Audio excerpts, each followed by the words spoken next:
Olá, doutor Guilherme! E aí, preparado para a entrevista? Vamos às perguntas? Oi, Jaque, vamos embora, pode mandar. Bora lá. E você, que é perito contador, Beleza. já errei aqui na primeira pergunta. É um Guilherme, erro fatal, tá? É perito administrador sem doutor, tá? tá bom. Guilherme, vamos lá. Como você começou na perícia?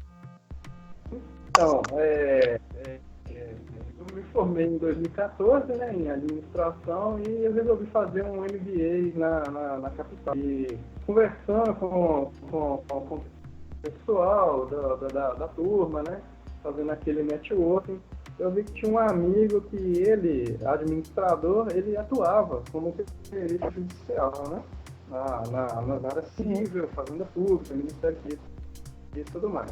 Então, a partir daquele momento que, né, conversando com ele, eu me interessei pelo tema, né, em casa resolvi dar uma pesquisada na internet, buscar livros, né, profissionais nas redes sociais, né, LinkedIn, Facebook, tudo mais, e acabei descobrindo que vários amigos meus próximos, professores, ex-professores, eles atuavam na região como perito judicial.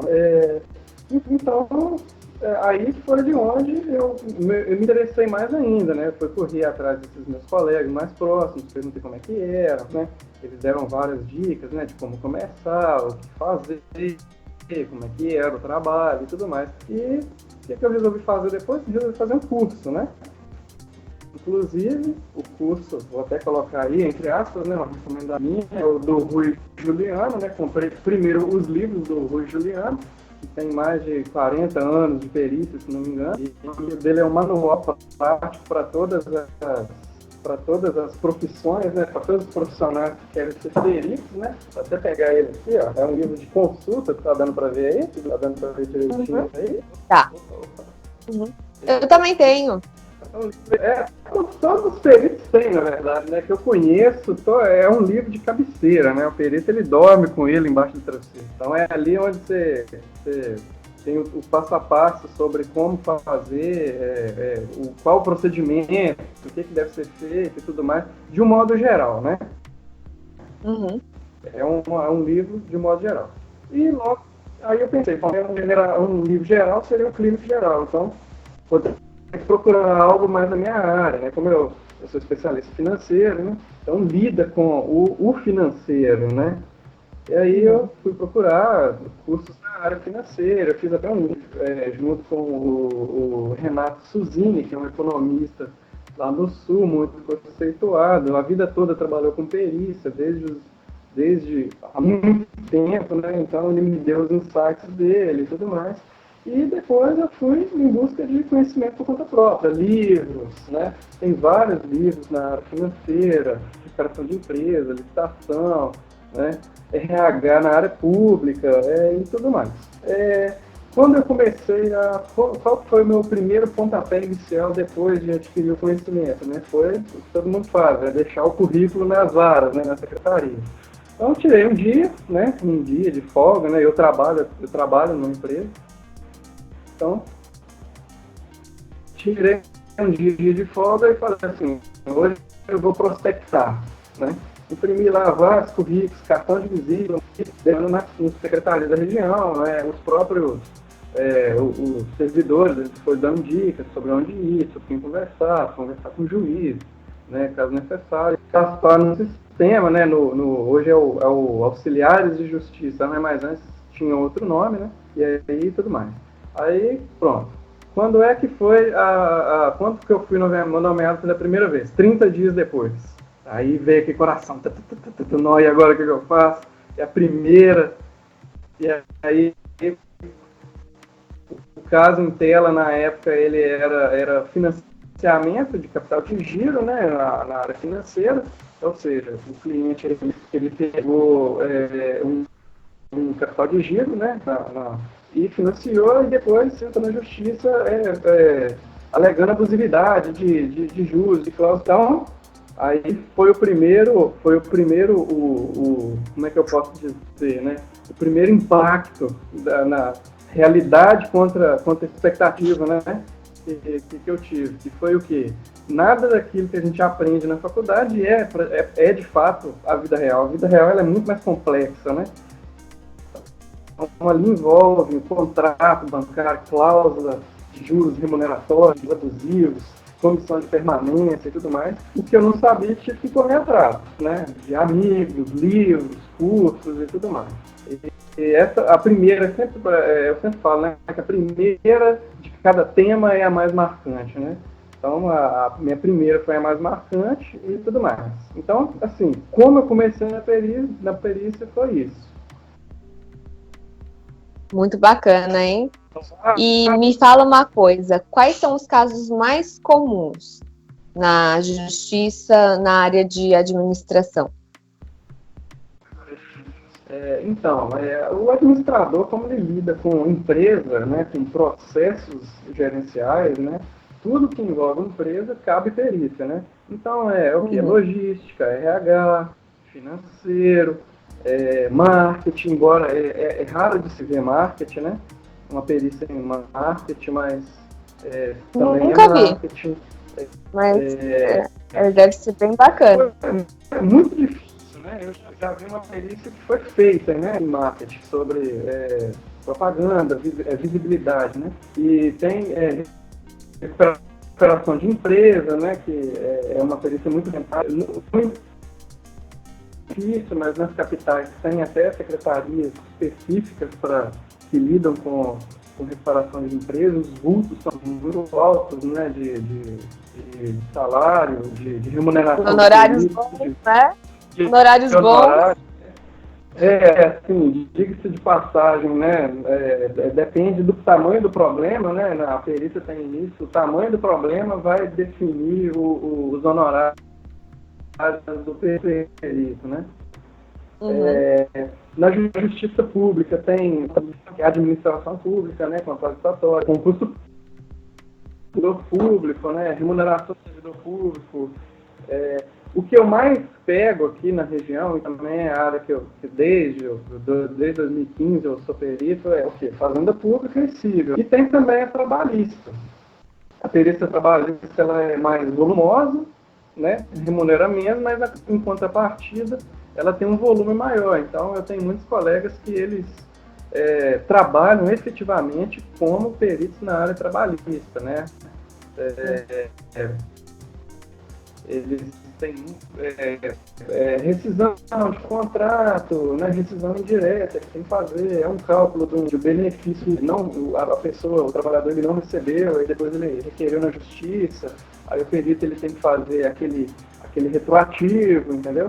E não são, a administração tem um leque muito amplo de trabalho, né, para ser realizado. E também tem a parte da assistência técnica, né? Então, muitas vezes o advogado ele tem dúvidas sobre se aquilo ou de material um lucro certificado, né? Ele não sabe tudo, ele requer, ele procura um administrador para fazer uma modelagem para ele, para fazer um cálculo. E isso também dá trabalho, né? Eu, por exemplo, assistência técnica, eu atendo pessoas lá do Nordeste, no segmento imobiliário, eu tenho clientes assim, né? Então, muitas vezes eu recebo aqui um contrato, o advogado ele tem dúvida se tem alguma irregularidade. E aí, o que acontece? Dá uma olhadinha nesse contrato para mim, né? Se tem alguma irregularidade, vale a pena entrar na justiça, né? As custas vão ficar maiores que os honorários, aí a gente faz esse trabalho. Então, tem isso, né? Isso também. Né? Os casos mais comuns são esses. Eu aqui hoje, eu trabalho com civil e fazenda pública. Embora aqui tem muito pouco, eu vejo, né, na minha região, muito poucos peritos circulando, né? Também é muito rentável. Então, é isso, né? Casos mais comuns de judiciário. Ai, que bacana. Guilherme, E, nossa, achei muito interessante. Eu não sabia que tinha perícia em marketing, pra você ter uma noção. E olha que eu já trabalho tem tempo e nunca tinha ouvido falar. Mas é bem interessante. A gente, nessa troca, a gente conhece algumas coisas que a gente nem imagina, porque a perícia ela é muito ampla, né? Pode ter vários segmentos e o juiz vai precisar da expertise. Você poderia me contar, se pudesse você lembrar direitinho desse caso do marketing, você pode me contar? E se você tiver um outro caso bem interessante, se você puder contar aqui, compartilhar com a gente, eu gostaria muito. Ah, tá. O caso do marketing, ele tem os casos famosos, né, na verdade, que houveram perícia, né? É quando a empresa ela faz uma propaganda muito ofensiva. Você já viu falar dos pôneis malditos? Entendeu? Aquilo ali, Eu lembro. aquilo ali mexe com a cabeça da pessoa, né? Então aquilo ali, de certa forma, ela é abusiva, né? Ela muda um conceito, né? Então o administrador, ele trabalha, na verdade, não trabalha sozinho aí, né?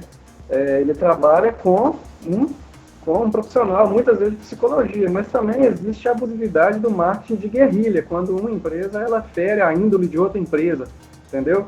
De uma forma, entre aspas, agressiva, quando a empresa ela fala de fato que o produto da outra empresa e isso vem ao público, né? Então tem muito disso, né? A pessoa que lê os especialistas em marketing, né? Eles têm debaixo do braço deles os princípios de marketing de Kotler, né? Que até hoje é, né, referência bibliográfica. Dali, às vezes tira o conhecimento para poder falar, não, isso aqui é um marketing sujo, né? Isso pode prejudicar, né? Então, por exemplo, em Minas Gerais a gente teve o caso das barragens, né? Dos acidentes que houveram, né? Então, isso gerou, por exemplo, como é que fala? Uma atmosfera muito ruim. Então, a empresa, ela via, a empresa em torno dessa situação, elas vivem sendo bombardeadas, né? Porque muitas vezes, quem bombardeia sofre, acaba ocorrendo de um excesso, né? Afetando, de fato, publicando algo que de fato pode ser prejudicial para a empresa. E muitas vezes são notícias inverídicas, né? E isso é marketing, né? Quando você publica algo, né? Quando você lança alguma coisa, é marketing, entendeu? Imagina, É verdade. né? Ocorreu um acidente, uma catástrofe. Aí vem uma empresa que quer se utilizar da situação, que já é uma situação negativa, um produto, né? Isso aí vai de contra os princípios, né? Até sujo, né? Pública, da ética e tudo mais. É isso? Nossa, que mais bacana. Esse é o caso do marketing, né? É um exemplo do marketing. Eu também, por exemplo, um caso marcante também, que eu já tive na Fazenda Pública, aí já envolve experiência de advogado, né? Ou, aí já não sei, você é advogado, você pode falar. Mas, muitas vezes, os advogados, eles pedem mais do que a materialidade do objeto, ela consegue... Sim. Eles querem que você consiga fazer milagre. Receber R$1 milhão para um dano material. Eu já tive um caso muito complexo, que a mulher, e o vulto era relativamente pequeno, a mulher estava pedindo R$30 mil por causa de um reajuste que não foi ocorrido, e na hora do cálculo, eu fui ver, era R$1.000. Então, assim, esses casos eles são marcantes, porque uma parte adora, a outra parte odeia, entendeu? São os dois extremos, não há como entrar no consenso, entendeu? Então, esses sempre geram discussão, muitas vezes tem que ir lá para explicar cálculo, que eles já sabem que é o clássico jogar verde, né? O perito ele tem que tomar cuidado com esses verdes, com as tendências, né? Que uma parte sempre vai estar certa e a outra sempre vai estar errada. Às vezes as duas estão certas, às vezes as duas estão erradas, né? Nesses casos são polêmicos. Né? Tem um ponto que está certo, outro que está errado, então vai depender, né? Tem às vezes, sempre às vezes tem alguma razão, né? e a outra também tem, e você tem que dizer isso no laudo. Isso. E o perito também, ele é os olhos da justiça, né? Ele trabalha com fatos e dados, né? Não existe nada subjetivo na perícia, né? A subjetividade, na verdade, ela não é material, né? Por exemplo, é um dano moral, que não existe uma tabuada do dano moral, né? Só na cara vai ser, não existe isso.